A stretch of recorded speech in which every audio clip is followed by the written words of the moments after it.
What's going on, guys? I'm ExxotikGaming. Hope you're all having a fantastic day. I love open world survival games. Games like Dayz and Rust and Minecraft are absolutely fantastic. I love watching YouTube videos from other people playing them, and even though I really don't play them too much myself, and I suck at them, to be honest, I'm not very good, they've always captivated me for years. So recently, over the past few years, as more and more of these games have been coming out for mobile devices, I've been really excited. I've tried to stay up to date with all of these new releases, and some of them are really promising. For instance, we have Undawn.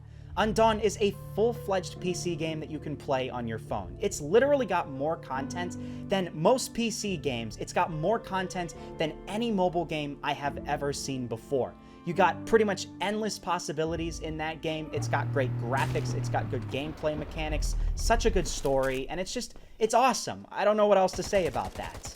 Then you have Earth Revival. That's another game that I did a video on recently. It's sort of like Undawn, but set in a more futuristic world. It probably has less content than Undawn, but it's arguably even better. Like, I'm not going to say which one I think is better because they're probably neck and neck right now, but Earth Revival is another really good game that you should definitely watch out for when it comes out relatively soon.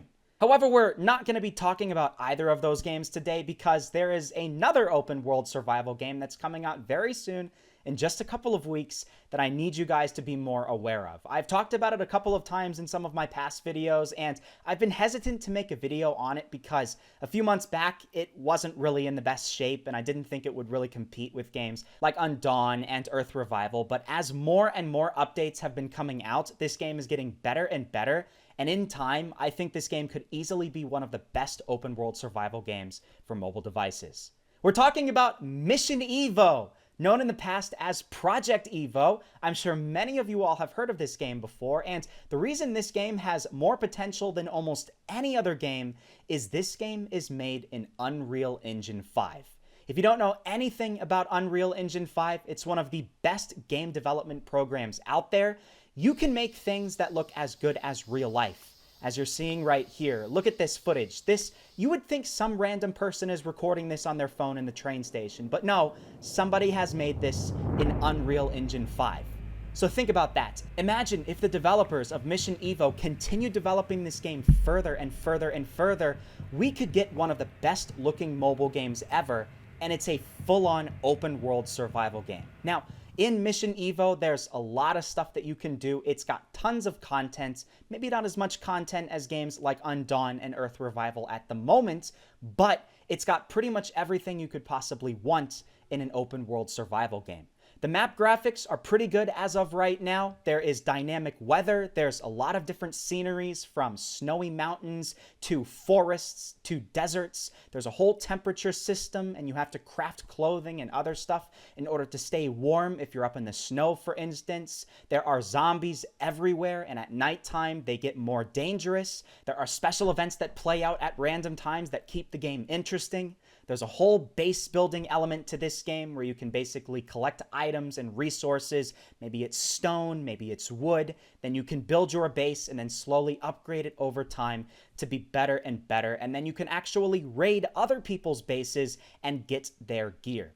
You can either get gear by just scavenging across the map or collecting it from other people. You can either be a bandit and kill everybody, or you could work together with other people in a squad. And it's awesome because, most games, you don't really have that teamwork aspect to it.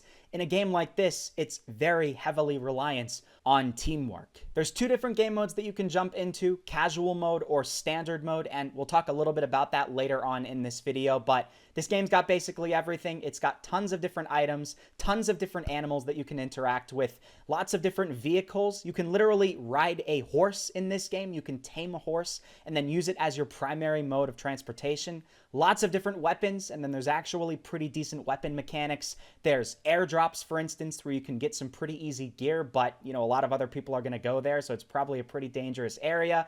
And there's just a lot more stuff to this game. It's really hard to describe everything this game has to offer because it's an open world game, and over time, as you play more and more, you realize how much more stuff this game has. So I would encourage you to actually check out their website and see everything this game has to offer, as well as following their YouTube channel. They have a whole YouTube channel that shows new updates and new content coming to the game, because there's so much stuff that I've skipped over, and I really think you should know everything this game has to offer so you can actually decide whether or not it's something you actually want to have on your phone. And so here we are in Dayz Mobile, or better known as Mission EVO. So yes, this is the game. This is the main menu.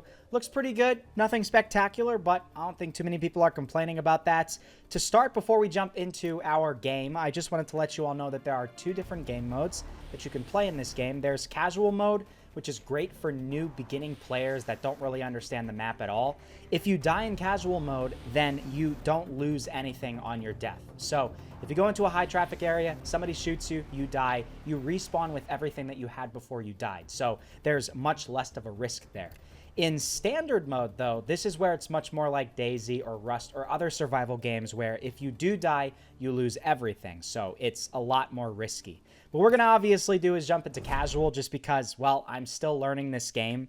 My gameplay is pretty much what you're going to expect when you very first start playing this game. And ironically, yeah, you're probably going to experience a lot of deaths in this game. Well, that's just fantastic. So there's a lot about this game that I need to go over. And I guess to start, there's your whole crafting menu. You can build pretty much whatever you want in this game. Tons of different furniture, tons of different special items that actually help you throughout the game, like a furnace, for instance, or a bed for sleeping, or a saddle for taming horses. My horse is probably somewhere around here, if I'm not mistaken.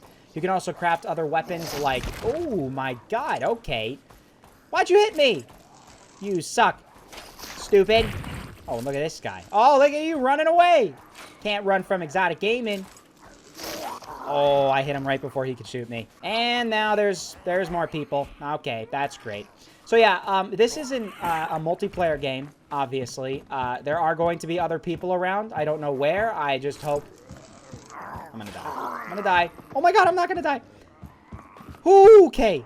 Where do I need to go? I need to go in here. I probably should break this down, right? With an axe? I'm assuming? How do I get inside here? Oh, no, I gotta go this way. Interesting. Okay, so I gotta go through the ladder. So, as I was trying to say, there's the whole building aspect to this game. You can build basically whatever you want. You can actually build a proper base in this game. There's the green key card. Yay! And now we can go open up this level 1 miscellaneous... I got myself armor! My first armor! Finally, I have armor in the game. I can actually stand a better chance. All right, where's my horse? Is my horse over here? Or is he dead? He's probably dead. I gotta go to that building over there, and I need to use my green key card to open up a special thing and, I don't know, maybe get myself some better loot than what I already have. Some of these zombies are really dangerous, like this guy right here, but the good thing about him is if you hit him one time, he gets, like, stunned, and then he doesn't move. See? He's stunned. The arrow went right in his head, and then you can pretty calmly kill him. Very nice. Oh, it's this guy again. Hello. How do you like a headshot, buddy? My bow is not in the best shape right now, so I have to be observant about that. Let's go up here. Open up our green vault. Very nice. And let's go close it just to be safe. So yes, in the green vault, I was correct. There are a lot of really cool things. For instance, there is the basic weapon box. And I got myself my very first gun. Let's go. I got myself a gun in this game. It's the PPSH. Now, unfortunately, in this game, you do not have, you know, like infinite ammo, like in many other games that you might be more familiar with. So you have to be very, very careful to not just waste everything that you have. Anybody following after me? No. So, okay, this is what I want to do. I want to craft myself a saddle real quick, just so I can get myself a different horse. I think my horse died. He might have gotten blown up. I'm not really sure, to be honest. Let's go tame the horse. And then this is what you got to do. You got to do this little mini game thing right here, as you can see at the top of the screen. To tame your horse. And there we go. We got ourselves a horse. We can now move a lot faster. While we're at it here, I just wanted to show you all that, yes, just like with every survival game, you can knock down trees to get yourself some wood. You can hit them a bunch of times before they finally do fall down. And then, you know, you can collect other resources like this, stone. And I think over here, is iron, if I'm not mistaken. Yeah, iron ore, which is useful as well. Iron ore could be used to get yourself a lot more stuff. There's also random plants all over the map, like honeysuckle. There's wild corn. But yes, the interesting thing is, in this game, is when you die, you get one chance at respawning right near where you died before. And then if you die a second time in a very short period of time, then you have to choose a different location. There's a base over there. There's somebody else's base. I'm assuming whoever is there is offline. Oh, there's a bear. That's not good. We don't want to mess with the bear. In this game, you know, you get mixed interactions with people. Sometimes people just go on a killing rampage and kill everybody that they see. I've luckily not ran into anybody like that. Other times, though, you can actually find some really nice players that you just happen to run across, maybe near your base or something, and then they just do the little crouchy thingy, which is like the international symbol of being friendly in a video game. So there's my home. My big, beautiful home. Looks exactly the same as the other person that we saw just earlier, but hey, you know what? It's mine, and I love it. I am going to put my sketching table maybe right there. That's probably good, right?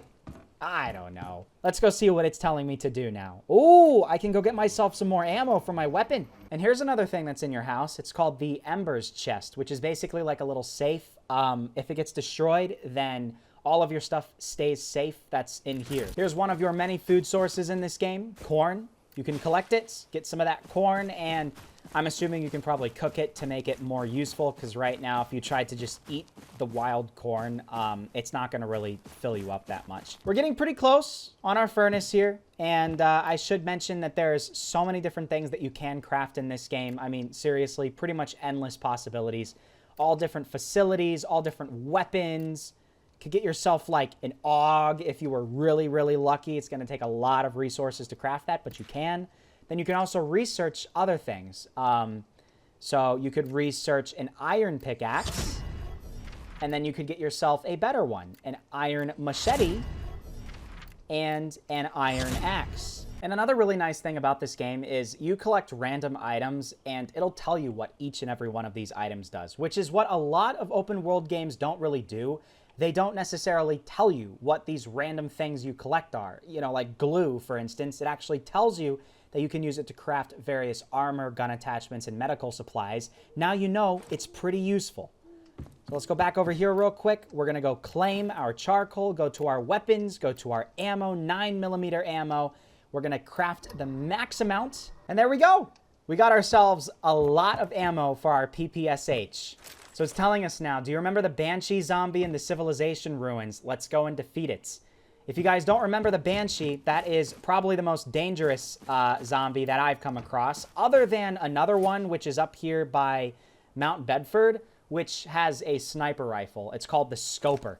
And that one's like level 30, I think. The Banshee zombie is level 15, which is still a very dangerous one. I do know there is one over here by the Alpine mine. So let's go head over to the Alpine village, find that Banshee, shoot the zombie, and end the video on that note. There's a lot more in this game that I inevitably did not end up talking about. Like, for instance, there's your whole temperature thing in this game, and just so much more. I mean, seriously, I could spend many, many videos talking about this game, and I still wouldn't, you know, cover everything. Can I head down here without dying? Yes, I can. No, I can't. Oh, my horse died. Well, that sucks. Okay, well, here we go. We're going to go in on foot now. There's a lot of zombies all around. I do know that Banshee is probably right over here. Found out where the Banshee is. There's the Banshee. Oh, the Banshee's already, like, half dead. Somebody must have shot at the Banshee already. I wonder if they actually, like, died. The Banshee killed them. Well, I have a PPSH, so... Did I do it? Oh, my God. Oh, my... Oh! Oh! Okay, I'm dead. I'm screwed. I'm screwed. That's the end of ExxotikGaming. And I can't freaking believe it. I can't believe it. That is a powerful freaking zombie, man. God dang. Okay. All right. Okay. Well, let's go head back over here. There's the Banshee again. Well, that sucks. I'm an idiot. Are you freaking kidding me right now? Get closer. Is the Banshee dead? Banshee's not dead yet. Now she's dead. Let's go! Defeating the boss has a chance of dropping an ember. So pick up the ember. Where's the ember? Well, I've looked around everywhere, and unfortunately, I don't see an ember on the ground. It's telling me that defeating the boss has a chance of dropping an ember, which will determine your rankings and tally rewards. I don't think it dropped one, because, you know, she died somewhere right around here on this darker patch of ground, and I have walked everywhere, all over the ground, trying to find an ember, and there's just nothing. I think I might have to go find myself another Banshee. Well, honestly, I don't really see a need to do that in this video. I'm probably going to do that off camera just so I can get myself the ember, and then I can progress forward in this game off camera before I finally do another video on it, because I definitely think this game is worthy of doing some more videos on. But I think that's basically it. That sort of gives you like a little rundown of this game, Project EVO, or Mission EVO as it's called. This game isn't perfect. No one's saying it's perfect, but it's a fun game, and I think a lot of you guys would really enjoy it. I certainly did. So, yeah. Hey, if you guys did enjoy this video, please take a second and leave a like and subscribe for more videos on this game, as well as many other different mobile games. And the download link to this game will be down below in the description. Thanks, guys, and I'll see you all in the next episode.